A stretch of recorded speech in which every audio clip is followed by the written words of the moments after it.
মোবাইলটা একটু দেখেন তো। সমস্যা কি? ডিসপ্লে ভাঙছে। তাহলে মোবাইলের মেমোরি কার্ড আর সিম কার্ড খুঁজা আমরা আমার কাছে। এই আজকে রাতের ভিতর ঠিক করে দিতে পারবেন? আজকে লাগবো। আজকে আজকে লাগবে না?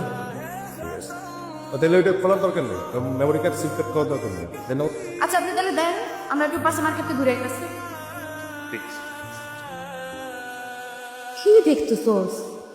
তুই কি আসলে কিনবি? বুঝতেছি না। বুঝতেছিস না? তাহলে পরে যাওয়ার সময় কিনবো না। চাচা একটু ধরেন তো, যে দেখি মোবাইল ঠিক হয়েছে কিনা। আমার টেনশন করতেছে। মোবাইলটা ঠিক হয়েছে? হ্যাঁ। কত দিব? 400 দিলি হবে। আচ্ছা নেন, দেন, ঠিক আছে না। এই যে তাহলে